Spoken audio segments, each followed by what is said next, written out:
আমি আমার হাবিব ভাইকে বলছি যে আপনার 7 নম্বর ওয়ার্ডে কৃষক দলের এমন একটা কমিটি দেবেন যে কমিটি দেখে কুমারখালী থানার কৃষক দল, কুষ্টিয়া জেলা কৃষক দল যাতে অবাক হয়।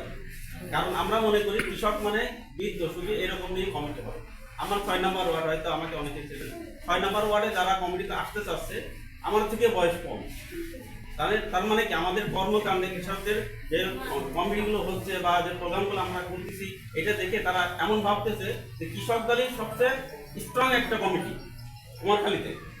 ওই জন্য ইনশাল্লাহ আমরা চেষ্টা করবো কুমারখালী পৌরসভার মধ্যে সুন্দর একটা কমিটি করার জন্য, যে কমিটিতে কোনো আওয়ামী কোনো লোক থাকবে না, ঠিক আছে, কোনো আওয়ামী কোনো পন্থী লোক থাকবে না।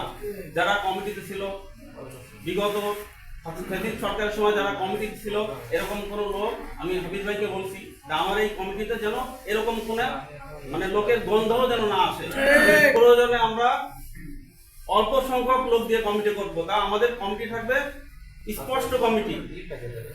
এই জালিম সরকার, হাসিনা সরকার, এই স্বৈরাচার সরকার আমাদের উপর যে নির্যাতন চালিয়েছে, যে জনসাধারণ উপর যে অত্যাচার করেছে তার কিন্তু প্রতিফলন হয়েছে।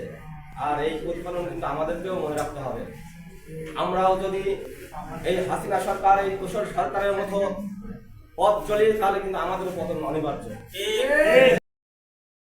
আজকে আমাদের মাঝে বিশেষ অতিথি কুমারখালী পৌর যুব দলের সাবেক সাধারণ সম্পাদক খান আতিকুর রহমান সবুজ ভাই, আমাদের মাঝে উপস্থিত আছেন কৃষক দলের আহ্বায়ক নয়ন ভাই, আমাদের মাঝে উপস্থিত আছেন পৌর কৃষক দলের সদস্য সচিব মর্তুজা রিপন ভাই, আমাদের মাঝে উপস্থিত আছেন সহ আরো অনেক কৃষক দলের একটি কমিটি আসার আগে